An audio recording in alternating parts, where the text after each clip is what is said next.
Hi everyone, good morning. So, meron tayong greatest rule dito sa mundo as the creations of God. Yung magmahal, yung giving and serving. Bilang isang tagapagmana in the kingdom of God, itong qualities na to, ito yung mga tagapagmana ng Panginoon. Marunong mag-love, magbigay, at mag-serve. Kanino? Sa ibang tao. Kapag ka nagawa natin yung tatlong to sa ibang tao, ipinakita natin kung paano magbigay ng kalugod-lugod para sa Panginoon. Kapag ginawa mong magmahal, magbigay at mag-serve sa iba, gino-glorify natin ang Panginoon. Kapalit ng pagmamahal niya sa atin. Ganon din ang gagawin natin sa iba. Kung paano niya tayo minahal, kung paano siya nagbigay sa atin, at kung paano siya nag-serve sa atin. At ganon din sa mga taong mahal natin. Ganon din dapat ang gagawin natin sa kapwa natin.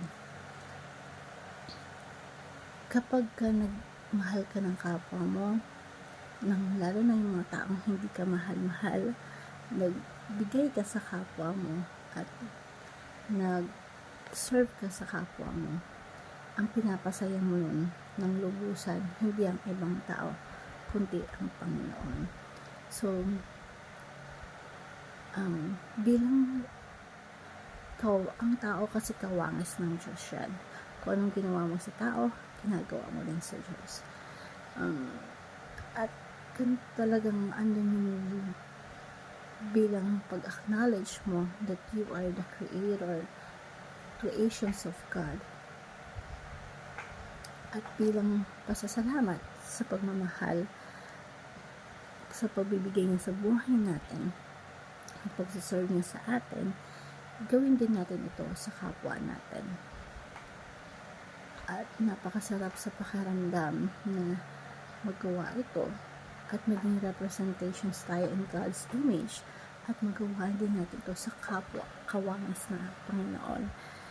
And ito naman yung pinakatalagang kinalulugdan ng ating Panginoon, ang magawa ito sa iba nang wala kang naantay na kapalit. At the same time, ang sarap sa pakiramdam na bilang tagapagmana in the kingdom of God is ma-fulfill natin tong task natin to. Ito yung task na talagang ibinigay sa atin ng Panginoon para ma-share natin sa iba. Kasi ganito din naman yung ginawa niya sa atin. Hope this simple motivational talk, huwag mong kakalimutan, the ultimate task for you to become the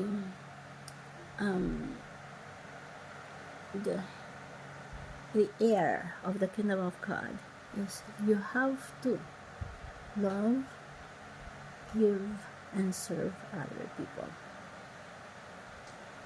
And walang kampantay na kasiyahan ang kapalit nito kapag itong tatlong to is kaya mong ibigay sa kapwa mo bilang pasasalamat sa ating Panginoong Diyos sa ginawa niya sa iyo at sa family mo, sa ating lahat. Hope you learned something. Thank you everyone and God bless. Isang mapagpalang araw sa inyong lahat.